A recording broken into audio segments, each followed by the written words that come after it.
There was one time I hit a really low point. It was probably around November, like how we all do. And I started thinking about, maybe I'll try another job. And I don't know if you know this or not, but if you are a manager at Walmart, you can make somewhere around $100,000, give or take a few, grand. And that's when I really started looking at all these different jobs and all the different types of skills that they require. And that's when I learned that everything I needed to learn, I learned by being a teacher. Welcome to the Teach Bigger podcast.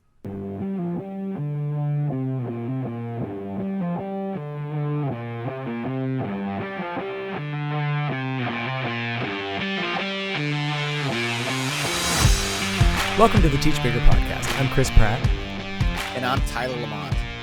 All right, so you may have noticed that Mr. Mosley's not here with us today, and we greatly miss him, but he's in the midst of doing a whole lot of teachery things. So we told him that we would hold down the fort this week. So don't worry, he'll be back with us next week. But that being said, I kind of want to open today's program with a quote that he shared with us a few episodes back, and it's something that's been kind of stirring in our minds. And so we really want to use this quote as a launching pad for today's episode. And Mosley had been talking about, just the effects of the pandemic, and he was discussing how, he wasn't sure what he was going to tell his kids when they came back face to face, because he got a lot of kids coming back to remote learning and a lot of kids face to face. And, he runs a very large band program here in Texas, and, band's a really competitive sport here in Texas. And so there was a lot of anxiety, but he had gone to a training where there was a guest speaker, and his name is Dr. Tim Lotzenhauser. And in the world of music education, he's probably the keynote speaker for all music educators in the state of Texas and really the United States. But he said something to them that really kind of sat with all of us. And unfortunately I didn't get to hear him say this, but as Mosley was sharing it, he shared this. He was giving them some advice for the upcoming school year and how to get things going. And then he said this. He goes, "You know what?" He said, "At the end of the day, successful people will continue being successful." And, Mosley said that whenever he said that, it just put his mind at ease, because he thought, we're successful. We've been training these kids, and we have a successful organization. And that's what successful people do. It doesn't matter the situation that they're handed. It doesn't matter what circumstances they're going through. That's why they're successful, is because they're successful, And so Tyler and I were really discussing this week, and it really helped us to understand where we're going in today's episode. And so first of all, I just want to say we have a lot of new listeners right now that are joining us on the podcast. So if you're new within the past couple of weeks, we just want to say hi to you. Thank you so much for tuning in, and even to all of our listeners that have been with us since the very first season. We are just so grateful that you have taken the time to listen to the podcast. And look, we know that you could spend your time doing absolutely anything you want. But from the bottom of our hearts, we appreciate you, and we appreciate the feedback that we're getting, and just seeing every week that people all around the world and all around the United States are listening and understanding the message that we have at Teach Bigger. And, we're here for you. We're here for each other. This is really a community of educators, and our goal is really to highlight what really great teachers are doing. There are teachers out there right now that are doing things that we can't even imagine. They're doing big things, and their story needs to be heard, because at the end of the day, not only is it for kids and to see the success for kids, but it's also for each other. We need to see and celebrate each other's successes, because as we do, we're inspired to do more. We're inspired to do bigger things. We're inspired to think outside of the box. The past couple of weeks, we've gotten to speak with so many different people on the show. From last week, we spoke with Tinua and Raymond in Uganda, and then we've gotten to speak with Nick Gonzalez, and just so many great people that are just changing lives wherever they go. And I know that as teachers and as educators, that's what we all got in this profession for. It sure wasn't the money. Okay, we got in it because we wanted to shape young people's lives, and we wanted to make a difference where we are, and that's what this podcast is all about. So if you're new to the podcast, welcome, and we just want to say we invite you to become a part of the community. We want to hear from you. We want to know what are the things that are on your heart, what's on your mind. We want to hear your stories. So just know that our doors are always open through either social media. You can contact us. You can Go to our website at teachbigger.com. Feel free to email us at info@teachbigger.com. There's so many ways to connect with us. We want to hear from you, and we want your ideas. We want to hear your story. So thanks again for tuning in today. And that just brings us to where we are. So, Tyler and I have both in recent years had major shifts in our careers and in our professions. We both started as band directors, and I was a band director for many years, and Tyler was a band director for a few years.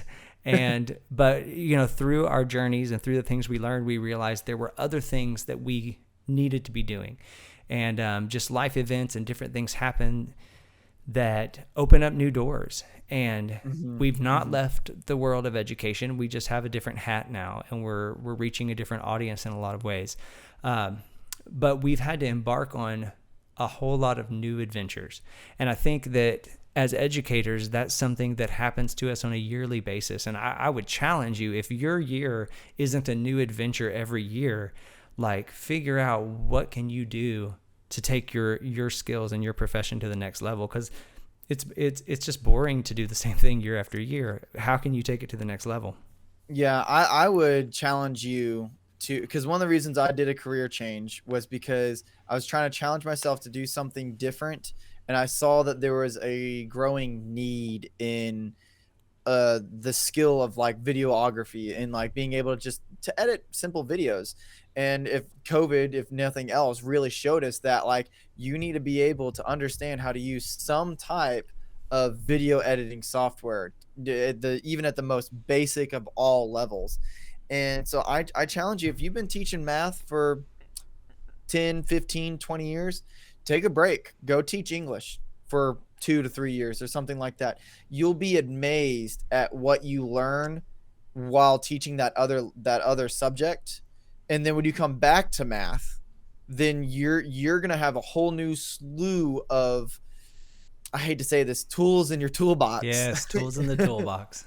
You're going to have a whole new slew of like ways to reach kids and this and that, maybe cross curricular things. That's going to make what your original content was way better. I mean, I plan to go back to be a band director or a percussion teacher. I still teach privately on the side from what I do now. And I can already tell that what I've learned this year has already greatly impacted and changed the way I teach just almost any subject. Because I have kids who come in all the time for after school tutorials and ask me to teach them math or help them with their paper or whatever, and I do my absolute best to try to help them. But I think this is also, especially with COVID and things like that, I think it's also a moment for us to think about.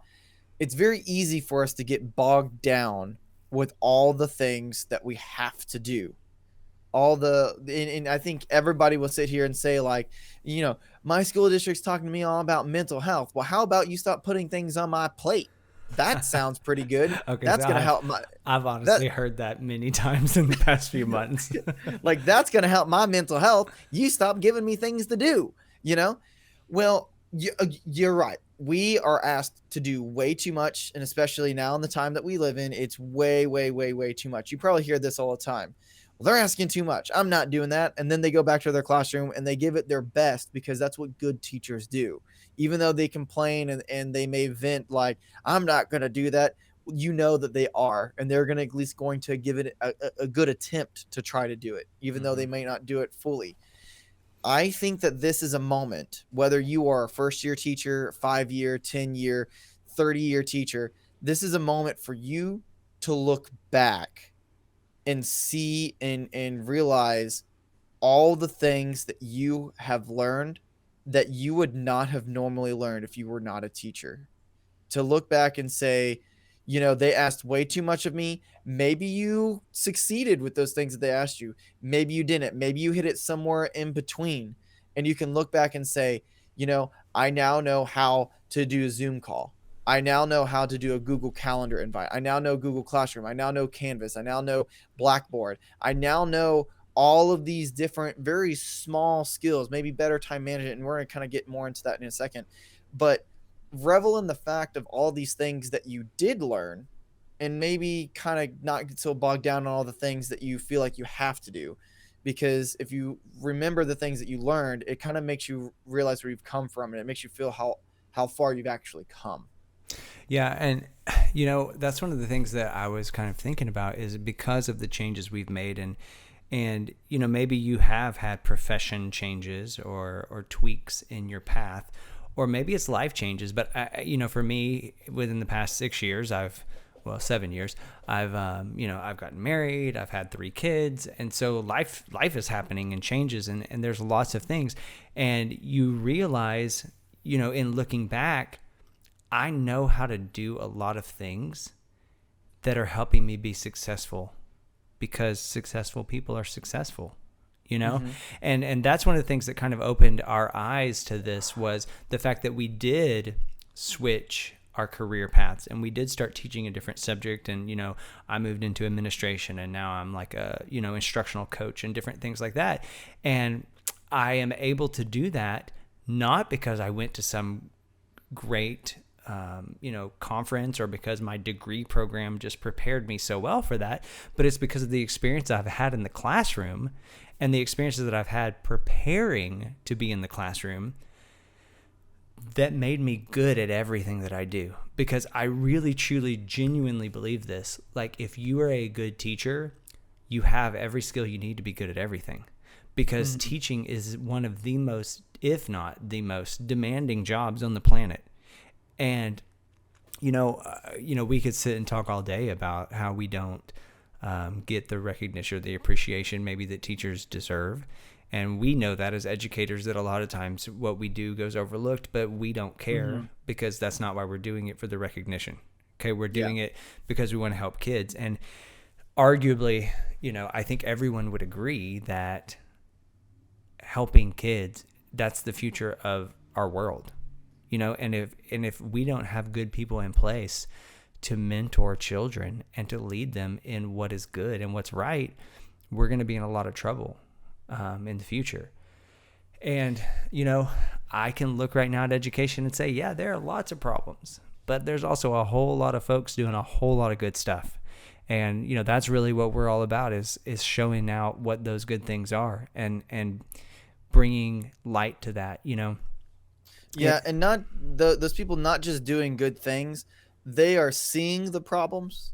They are recognizing that those are problems, and instead of just saying, "Okay, well, I'm not going to do that," they still try to like either teach the best they can, to come up with those creative lessons, to do all of these type of things, to go above and beyond, even though they have these training weights on that's keeping them from probably doing the things that they would normally do or would be able to do the best if they had the resources or the opportunities or all the struggles that come with public education that kind of hold teachers down from being able to do what they feel like they need to be able to do, and they're still trying to do it. Yeah. So we were kind of just talking about some of the things that we kind of were able to reflect on and say, what have we gained by being a teacher that we might not have had another way? And the list is lengthy. The list is long of the things that we have acquired, the skills that we've acquired by being a teacher. And what we wanted to do in today's episode is just kind of help you look very introspectively and be able to recognize what skills you have. And maybe all of these skills that we're going to talk about, or maybe, there are certain ones that are still in development. That's understandable. We're not to say that we're perfected in any of this, but we've had exposure, we've had experience, and there are things that we can flow in, and I think what's really brought that to light is the fact that we have had so many life changes that it makes you more aware. If you're someone who's been in the same job, like, I have teachers on my campus that maybe they've been teaching the same grade level for 15 years. Okay. It may be a little bit more difficult to recognize this because you're so entrenched in what you do. But I think that as soon as you move out of that and you look in a different light, you suddenly realize, gosh, how did I even know how to do this? Well, I knew how to do this because of what I've dealt with in the classroom. And I know for sure, like, part of the reason I feel like I have some success as a parent is because I've dealt with kids most of my life, and I know how they think and what they do. And, I found out my kids were no different than all the other kids I've been dealing with. And it's just true. And I think a lot of folks and a lot of parents struggle so much to be good parents because they're not exposed to kids. They don't know how kids think. They don't know what kids need. They just suddenly have kids and they're like, what do I do with these people? And kids, they don't need what adults think they need. A lot of times, I changed you, I fed you, what else do you need? Well, there's a lot that goes into the nurture of a child. And I think parents who have been parents for a while, they start to realize this. I'm not saying that if you're not a teacher, you'll never figure it out, but definitely being in the classroom, I felt like I had an upper hand. I had an advantage whenever I had kids of my own because it all started to make a little bit more sense. Yeah, and I'll definitely say, to kind of go on this little tangent, that I don't have kids, but I have a lot of nieces and nephews, and I can always tell if they've played that day or not.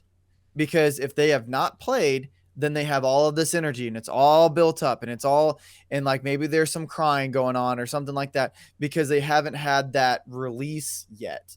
And I'm able to spot that like from a mile away because, I deal with kids all day. Now, granted, I deal with more high school kids now than I did last year where I was dealing with a lot of sixth graders.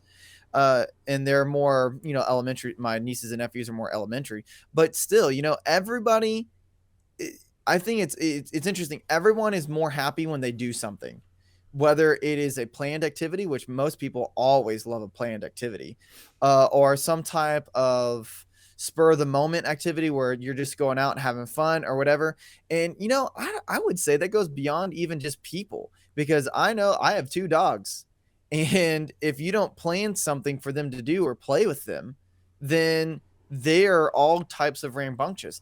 Creatures in general want to do something. And 9 times out of 10, people do what they want or what you're asking of them if it's planned out. And another really good example of this is I planned a friend's bachelor party one time and I had it planned to the minute. And I was one of my friend who was actually getting married. He was a teacher, so he understood that I took it down minute by minute by minute. But everybody else who was a part of the party, they didn't know that, and they were just like, "Whoa, dude! Like you really like mega planned this." And they totally went with everything because it was a very structured out plan of how to do things. And I think that's a good segue of one thing that made me realize that I have learned how to plan. Teachers are planners. We are list makers. We are goal setters.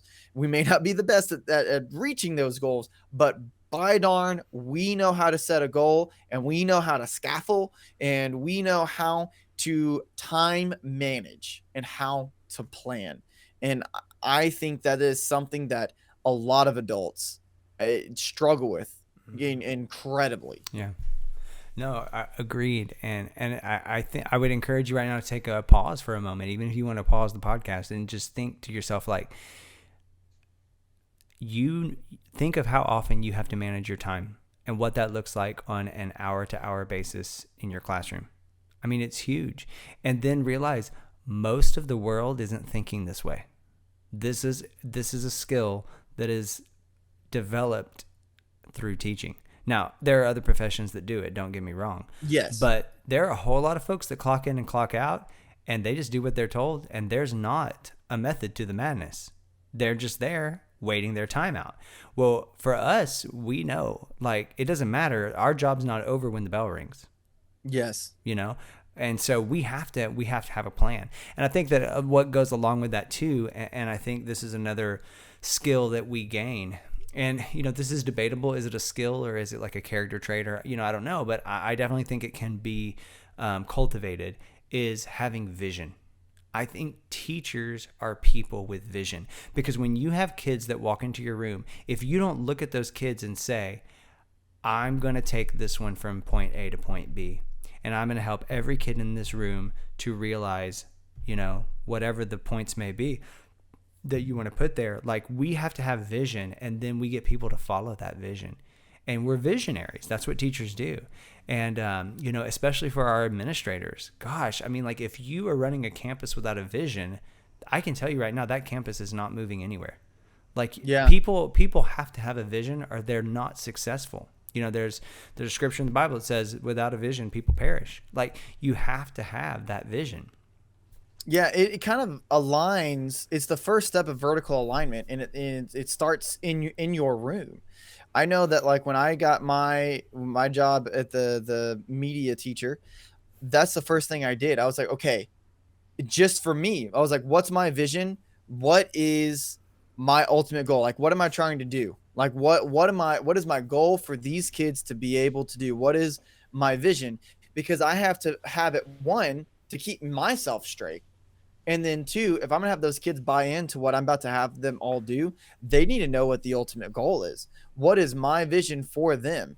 And it was, I shouldn't have been surprised, but I was a little shocked when they all kind of looked at me a little funny. And now this is all during remote learning too. So they all looking at me really funny through the camera about like, what is going on with this teacher? Like, why is he telling us his vision or whatever? But I'll tell you what, most of those kids became extremely bought in because they knew, one, I was there for them.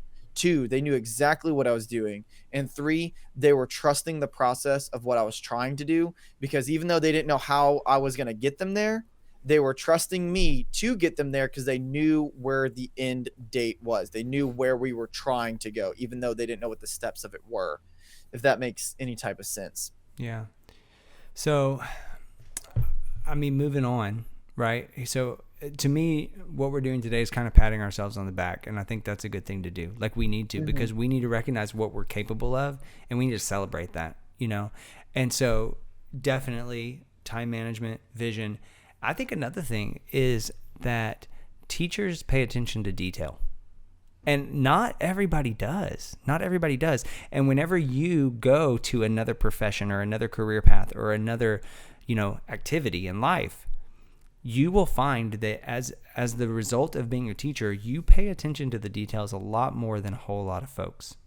And I think that we have to, because our profession is based on individuals. It's based on each and every individual student. And if we can't pay attention to the details of that kid in their life and know what that kid needs to get to them to help them to be successful, then we're not successful in what we do. And so I think that that's built into us. And so then, like for me, when I went into a coaching role, now it's more that I'm looking at each individual teacher and how do I support them? It's not just I've got to do my professional learning. It's my professional learning has a purpose and it goes to the detail of each and every person, And so when I'm designing something for the staff, I'm not looking at the staff as far as just saying we've got to cover these topics, but I'm looking at it and saying, I've got to look at the details and say, okay, I know that this is the struggle in this teacher's classroom and maybe this is what's going on in this grade level. So how do I cater this to make sure that it's important and it's relevant to their needs? And then whenever I come home and I'm a family and I have, my kids and my wife and whatever the case may be, I have to pay attention to the details. Okay, so let me give you a perfect example. And I have to tell on myself because I think that in our goal to celebrate ourselves, we have to be real and also say that we fail at this sometimes too. But it's because we're teachers, we recognize it. So my oldest daughter, she's 6, and her imagination is like, I thought I had an imagination, right? And I do, okay? But she's up there with the best of them. I mean, she lives in a totally different world sometimes. And if you have a 6-year-old, you probably know exactly what I'm talking about. And for whatever reason, my daughter very rarely wants to be who she really is. She always wants to be someone else. And so she's always pretending that she's someone else. And so she makes up, random people's names that she's heard, and she will begin to be those people. And so my daughter's name is not Teresa. Okay, and that Teresa is a lovely name, but that's not what I named my daughter. But often days I will come home from work and she'll be like, "Oh, hi, Dad, I'm Teresa." And I don't know where she came up with the name Teresa. I don't know if it's somebody she saw on YouTube or what. But when she is Teresa, she is the most well-mannered child.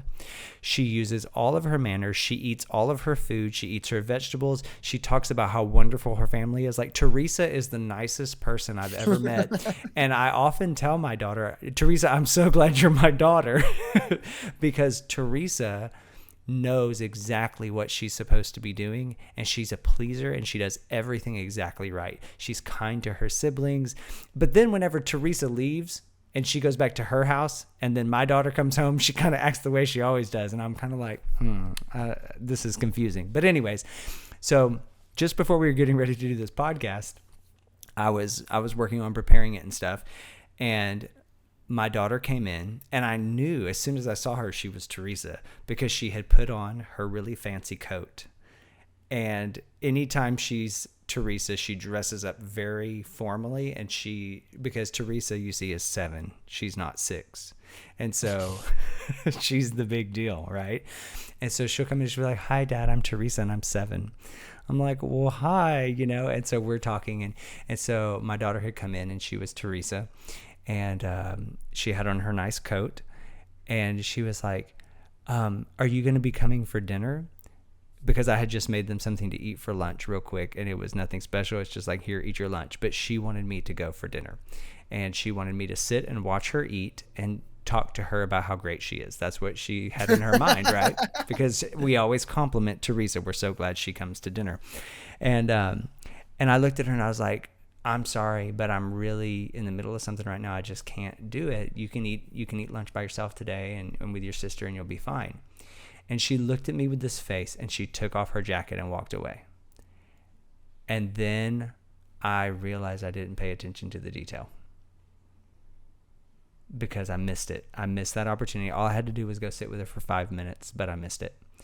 And then I felt really bad. So I know how to pay attention to details, and I don't always get it right, but now I know how to grow from that. And those are the kinds of things I'm talking about as teachers. We develop that. And I'm not saying if you're not a teacher, you would never see that. I mean, like, Yeah. if you're a good parent, you probably see it. But You're a bad parent, apparently. Apparently. You So let down your 6-year-old daughter. All she I wanted know. to do was sit down and eat lunch with you, and you told her no. I know. And, Teresa's such a nice girl. I want her to come back for dinner. So I've got to fix this.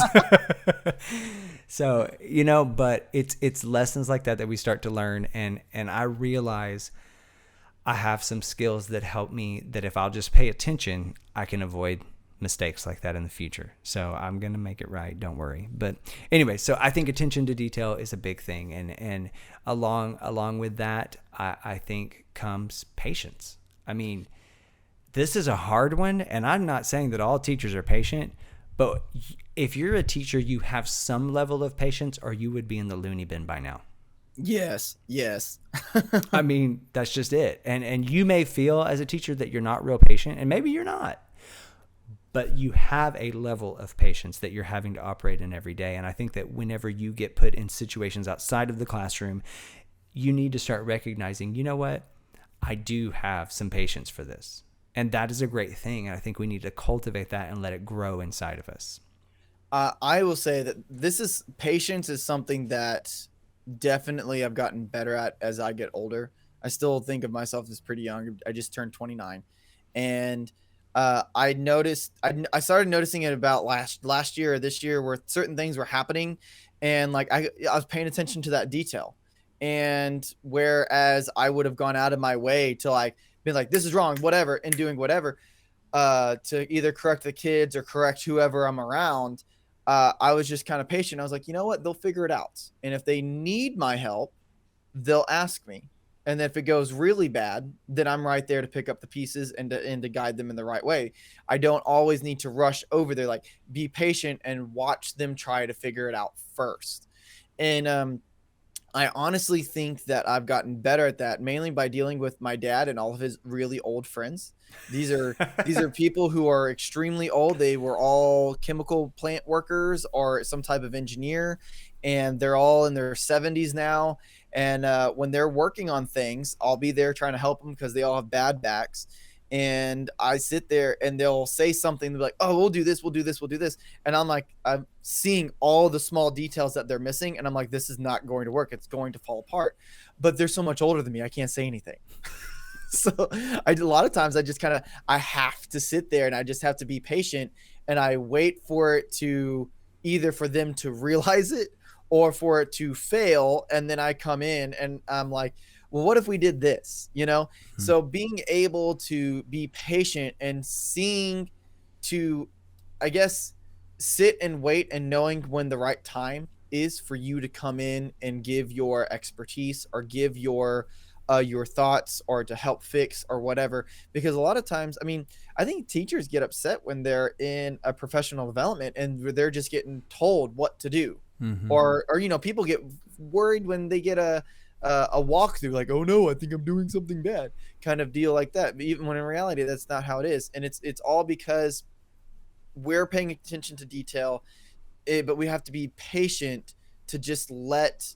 Sometimes you just have to let it happen, Yeah. and then go back in and either fix it, because not everyone wants to be told exactly what to do when it needs to get told, kind of thing.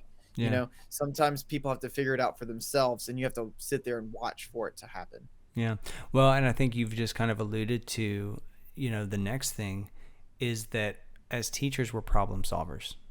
Mm-hmm. I mean, and that's what we spend, I would say, almost all day problem solving, because we're looking at each student and we're saying they're getting it or they're not getting it.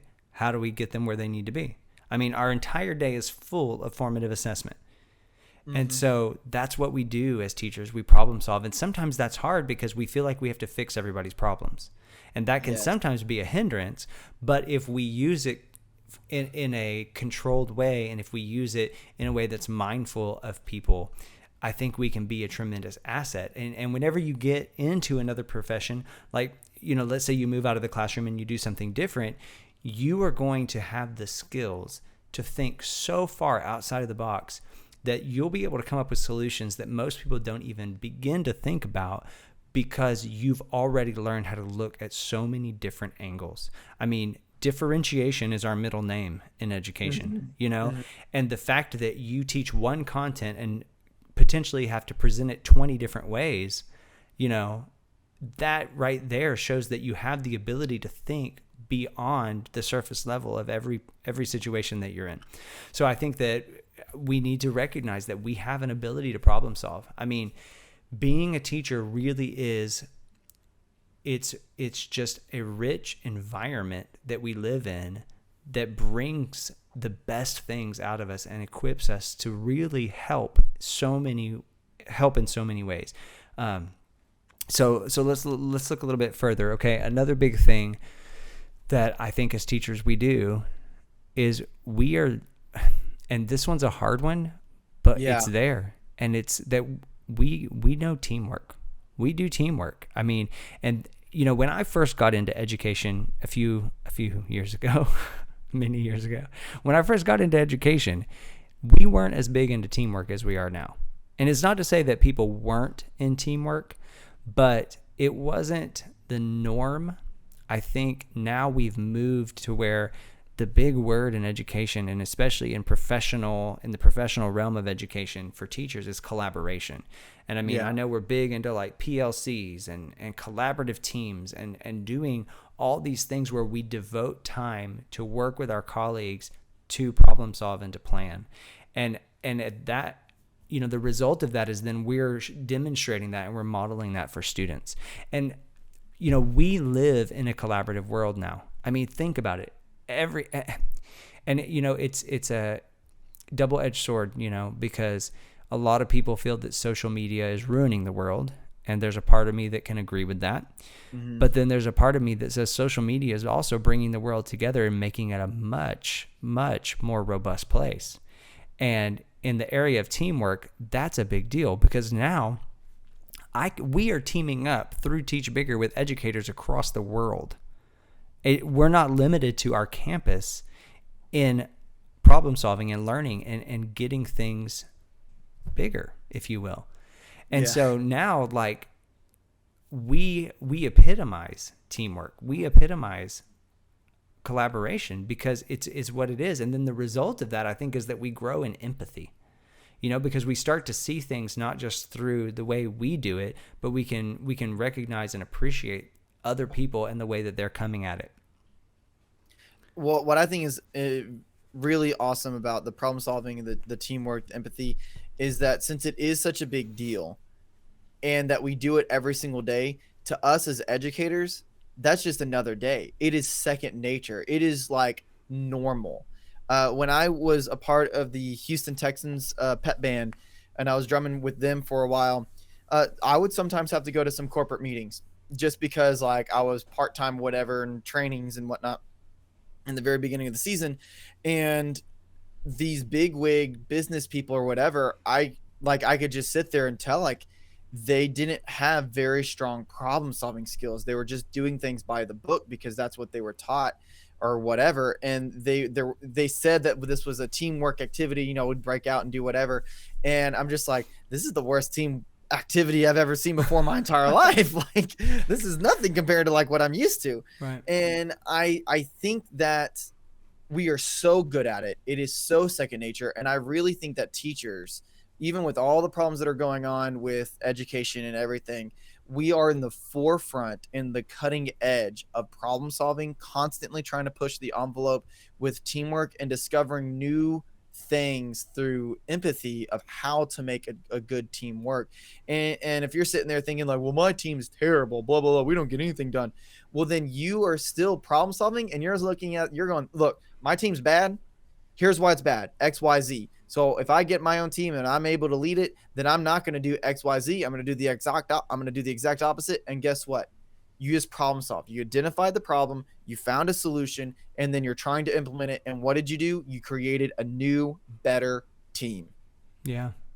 And by all means, I would just say, like, take a moment and think about, like, are you making sure that your kids that you teach on a daily basis, that you're pouring these skills into them? Because these are the skills that are going to make them successful. Yeah, content's Yes. important, and they need to understand math, and they need to be able to read, and I'm not negating any of that, but they also need these skills, and these skills aren't in our curriculum. These skills are what they pick up through their 12 or 13 years of schooling by watching professionals. And I am so adamant about making sure that teachers realize they're professionals and we need to act professionally. And so, like, treat yourself as a professional, and that's like in every area. And then I think you'll start to see that you have these skills whenever you have that mindset. So just a couple more let's hit on before we're done. Things that you've learned to do as a teacher that need to be celebrated, that because they've equipped you to do more. They've equipped you to do more, and that's really what this is about. So the next thing I would say is like learning how to balance. Okay, like learning how to balance. You have to be able to, like in an elementary school classroom, you have to be able to balance, curriculum and content with small groups, with recess, with playtime, with movement. There's so many things that go on. I mean, kids can't just be sitting at their desk reading and writing all day. That's not a good learning environment for them. Yeah. And on the flip side of that, as pro technology as we are here at TeachBigger, kids don't need to be sitting in a classroom all day in front of a computer screen either. No. Like, oh my goodness, we have to check ourselves. But you know what? Being teachers, we're learning that balance. And sometimes we learn it by mistakes and we start to realize it. And then, how do we carry that balance into our personal lives? Okay. And we are very, we're always talking about that. Don't take it home with you. Leave it at school. Like, home time is family time, is relaxed time. It's time for you, and work will be there tomorrow when you get there. And it's all about learning that balance. And maybe that's something you're struggling in, but that doesn't mean you have to keep struggling in it. There's a way to get it in balance and to get it right. Yeah, no, I think, and we've talked a lot about this before about keeping that balance and stuff. And look, I get it. Like, you're probably sitting there thinking like, well, you don't realize what I have to do. I have to take work home every single day and I have to grade papers on Saturday and then what, and you know what? You're right. Sometimes you do have to do that. Sometimes you got to make that happen. Maybe you had a faculty meeting or something during your conference time. Maybe something crazy happened. You got pulled out of your classroom to go to some type of meeting. Maybe there's a huge situation. There was a fight that broke out in your class, and you now have to handle all these extra things that wouldn't normally be there during the day. I understand that, but that's not something that happens on the daily. We're talking about having that life balance that's set, so that way when you go home, you don't have to think about it, you know? So that way when you go home, you're just doing those things, and doing those life things. And I think that leads us into our next thing, which is de-escalating situations. I mean, if you have ever been in any type of classroom, whether it be from kindergarten all the way to high school, I mean, there is always a situation that is going to escalate, whether it be they so and so took my marker, to so and so took my phone, to so and so took my boyfriend. Like you never know what situation that you have to de-escalate. And there's a little bit of us that has to be a counselor, Yeah. that has to sit there, hear the entire situation, no matter how dumb it may be.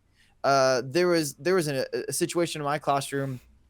It was two kids were arguing about the Soviet Union national anthem, and Wow. like its lyrics or something.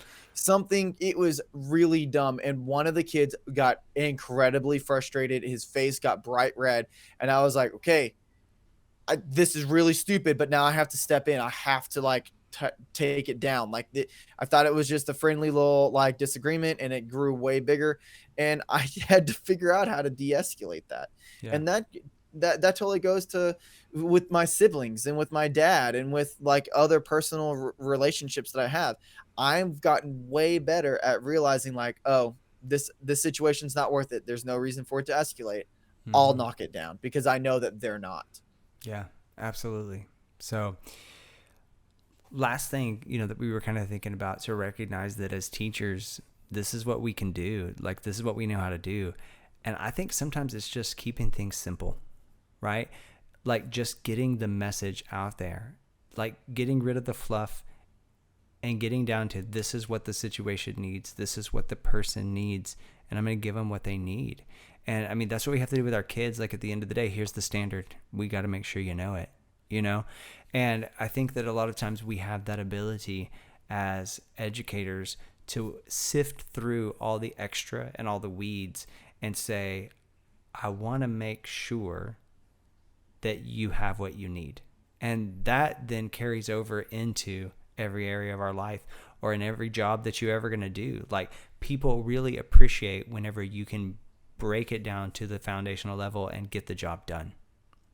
So I think that a lot of these things, as we think about them, as I've transitioned to different roles, and I'm not saying this as a point to brag, I'm really saying this is a point for all of us to recognize so that we can celebrate it together, is that I have found that many times I receive compliments about the work that I do. And a lot of times, I'm not someone who likes compliments. I mean, not that I dislike them, but it's just I'm not someone who necessarily needs them. Like, I just do what I do, right? Yeah, I have a hard time taking compliments too. Yeah, it's challenging, but it is always good to receive them, and I'm always grateful for them because it Hmm. does encourage me. But at the same time, if I don't receive a compliment, I'm going to still do what needs to get done because I want to do a good job. But I've found myself getting a lot of compliments that I wasn't necessarily expecting because I'm just doing what I know how to do and I'm just doing what I think is best. And people will come and be like, oh my goodness, this is way more than we would have expected. What you're doing is just what we needed. It's so great. And those things are really encouraging. And I attribute that and I look at that and say, you know what? That is because I'm doing this the same way I would have done my job in my classroom. And I'm taking the skills I know and I'm just applying them to what I'm doing now, and it works because successful people will be successful. And at the end of the day, I encourage you to take that and adopt that and say, you know what? I want to be great at everything I do because that's who I am. And we can't pick and choose when to be great at stuff, right? People see right through that. If you're going to be great, be great. And that's what we know that our listeners are. You're great at what you do. That's why you do what you do. That's why you're listening, because you want to grow, you want to improve. And so I think that's so powerful. Now, I think, Tyler, it is worth us saying this. I think that there are traps that we can fall into that can hold us back from some of these things, because these are definitely skills that we have And maybe you kind of reflect on that list and you go, well, I'm not very good at this or that. That's okay, because you have some of these skills, because this is what it Mm-hmm. takes to be a good teacher. And maybe they're all developing for you. Maybe you're a first year teacher and you're like, I feel like I'm terrible at all these. You're not. You're not. And it's time to start looking at what are you good at, and then how do you take it to the next level. But I think Yeah. there are also some mindsets that hold us back from recognizing that we have these skills. And here's the danger in that: it keeps us from doing bigger things. And we are all about people doing big things. And if there's anything that I hope this podcast does, is it encourages you and it challenges you to do something big, to take things to the next level, and to go, I'm not just going to be a quote unquote, stereotypical whatever. I'm not just going to be the normal teacher that coasts through and gets a paycheck, if that even exists. But I'm going to make a difference. I'm going to be a difference on my campus. I'm going to be a difference in my family. I'm going to be a difference in my community. I'm going to do big things because people need my skills, because there's only one me and only I can offer that. You have to start realizing how powerful that is, that everyone matters. In our first season, we did an episode on that. It's called Everyone Matters. Go back and listen to it. You've got to start realizing that everyone includes you. And sometimes Mm-hmm. we totally discredit ourselves as teachers, and we think that none of this applies to us. And we feel beat up. We feel like the administration overlooks us and nothing we do is right. And we have to get over that mentality, because that is just toxic thinking, Mm-hmm. And don't get me wrong, I don't think you can think your way to being successful, right? It requires action. And if you can think all day you're great at something, but unless you're actually following through and doing those things, you're not going to be. Okay, so there is some work involved. However, it starts with your mindset, because if you are always beating yourself up and saying, I can't do it, I'm not going to be able to do this, this is too much, then it will be. It for sure will be. So let's just briefly run through a few of these traps, because I want you to be careful that you don't fall into these things. Okay, so Tyler, take us to this first So trap. the first one is something that I deal with all the time in my classroom, and I didn't really notice that this was a trap until I you hear it all the time. I'm a perfectionist. I'm a perfectionist. So don't. And I noticed that that's what I was trying to do with all my lessons. I was trying to make all my lessons 100% perfect. Well, if you've been a teacher even for one day, you realize that you could spend 10 years on one lesson, and then it does not that you go into a classroom and it could all just blow up in your face for like extremely well. You know what I'm saying? Like, Yes. there's no such thing as the perfect lesson. Mm-mm. And this is something I tell my students all the time. Perfectionists do not finish projects Mm. because they get too bogged down in, well, if I can't do it perfect, then I'm not going to do it at all. Yeah. Or they get too stuck on trying to put the details in too soon, too early, too whatever. Like, what a true perfectionist does is they start at the beginning and they do the project all the way to the end, and then they go back and they look at it and say, hey, you know what, this and this and this can be better, and then they go back to the beginning and they do it all over again, Mm. and they make it a little bit better, and then they look back at it and they say, hey, you know what, this and this and this can now be a little bit better, and they Yeah. go back to the beginning and they do it again, and they repeat that process over and over and over and over and over and over again. So what they've really done is they've done this thing 100 times. They've now done 100 projects, compared to the other person who thinks he's a perfectionist, but he isn't even done with the first one, where the actual perfectionist has gone back and redone it and redone it and redone it and redone it so many times that he has now done it 15, 75, whatever many times. So he now has perfected this craft. So think about that with your lessons. You're not going to have a lesson, and the way you get perfect lesson, I'm sorry, you're not going to have a perfect lesson, but the way you're going to try to achieve that perfect lesson is by you're going to make a lesson, and then the next week or the next day you're going to make another lesson, and it's going to be a little bit better, and so on and so forth, because you're not trying to make that one individual lesson perfect. You're trying to make the process and the understanding of how to make a lesson perfect, if that makes sense. So don't get bogged down in trying to make everything perfect. Nothing is ever going to be perfect. Get that ideal scenario of like the perfect class, the perfect students who are going to sit down, sit up straight, feet flat on the floor, their pencils, bright-eyed, bushy-tailed, and take that, throw it away, because it's probably never going to happen. Not saying it can't, just saying that probably won't. So don't get bogged down in that. That is really good. Like, I'm going to go back and listen to this because I need to hear that a whole bunch of times.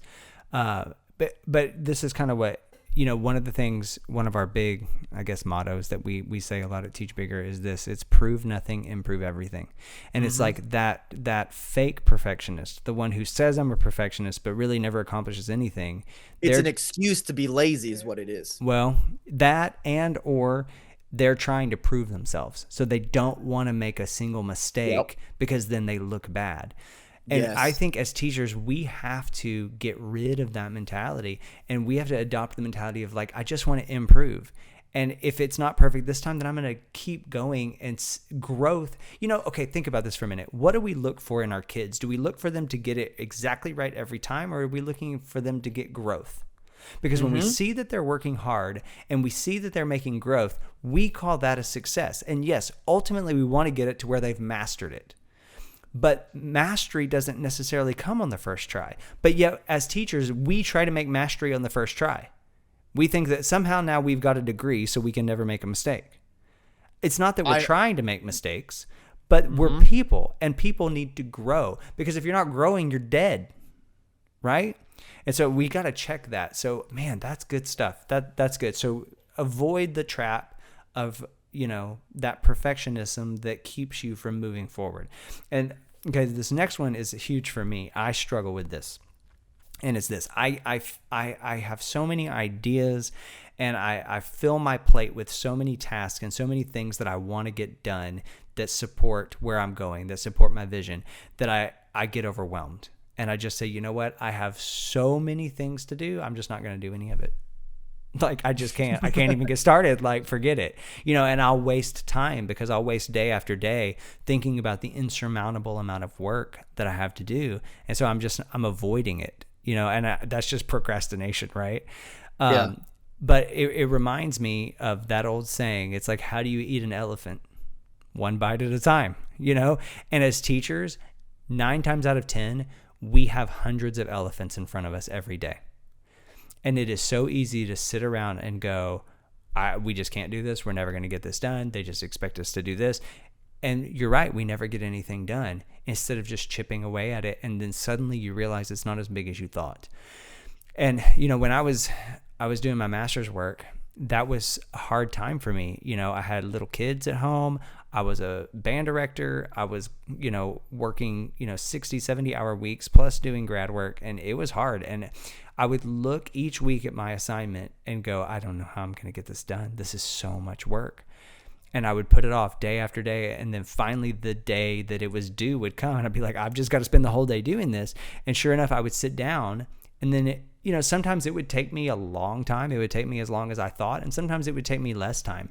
But when I was done, I realized that wasn't as bad as I thought it would be. It actually was okay. Like, I got it done. It was just a matter of getting it done. And I think that we can't let those sorts of insurmountable tasks and that fear, if you will, of the task at hand keep us from moving forward. We have to avoid that, and we have to guard ourselves against that. Let me ask you something, Pratt, because this goes right in with what you're talking about. Okay. What would you rather have? A penny and have it double its value every single day for 30 days? Or if I just gave you straight up $50,000 for 30 days? Right. So which one would you rather have? Right. I totally know the answer to this because I've seen this before. Right. So it's a penny. You're right, because it's tempting to say, just give me the 50,000, because that's a lot of money and I'll take it. And right now, if you're listening and you have $50,000 that you would like to donate to TeachBigger, you can contact me directly at info@teachbigger.com and we'll take it.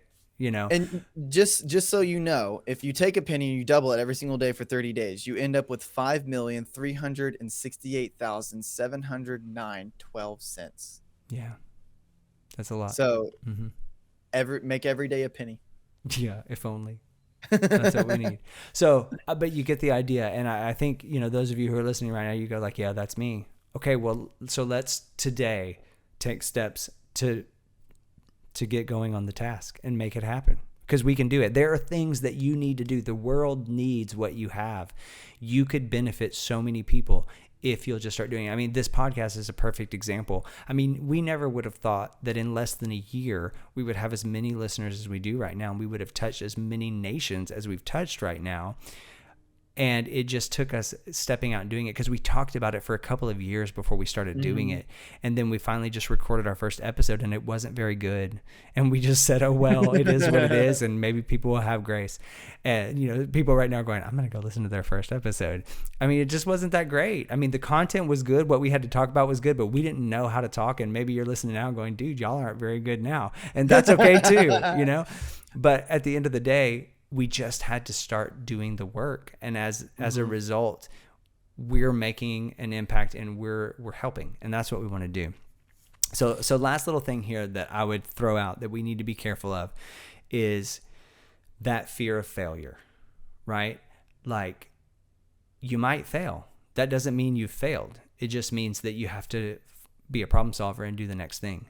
And if we always avoid tasks or avoid things that are in our hearts to do because they might fail, we'll never do anything, because you know what? It might fail. But if it doesn't fail, then or let me rephrase it. If it fails, then we know what not to do. And so then we do something different. And it's all about learning that. And I think a lot of times as teachers, we have to stop. And every one of us knows that if any of our kids acted that way, we would correct that thinking. But we don't correct it in ourselves. And so we have to help each other, and we have to correct our thinking. You're 100% correct. When I was younger and I was learning how to drum, the people who were just naturally talented with it, I mean, I'm talented, of course, with it, but the people who were far more talented than I was, some of them became teachers, and they're like, Tyler, I'm having such a hard time like teaching this skill because I just don't understand it. Like, I just was able to do it and they can't. And I became a pretty strong teacher with it because I learned everything wrong the first time around. I don't think that there was a single aspect of music that I learned the correct way the first go around. It always took me 2, 3, 4, 5, 6, 7 times over to try to get it correct. So I think that we've built up this mindset in our mind that it's got to be, one and done. We're good. We do it the first time and then we're done with it. Yeah. Like, because we did it perfectly the first time. And sometimes that might happen. I can't say that it won't, because it will. And, there might be a moment in life where you get to that level where no matter what you do, the first time is always going to be roughly the best time. But you cannot be afraid of that failure. You cannot be afraid to fail. And I mean, my dad tells me all the time, he would much rather take someone who has failed 100 times and succeeded once than someone who has succeeded 100 times but has never failed, because the person who has failed knows what it takes in order to succeed. The person who has only succeeded doesn't know what it feels like to fail. So when they do fail, you don't know what they're going to do. Wow, that's good. I think maybe what kind of goes alongside with that is this, then finally, like, we have to just be willing to let things go sometimes. There's all these mistakes we've made, or, whatever the case may be. There's things that happen on the job. There's things that happen at home that are hindering us from moving forward. We just got to let that go, and we have to move forward with the vision and the goal. So here's the thing, all this season, we have interviewed lots of people who have some incredible stories, and they're doing some really big things. And maybe you've been listening this season, and, maybe you say, hey, I'm really motivated by that. I don't know what I'm going to do yet, but I want to do something. I want to do something that counts. I want to make an impact.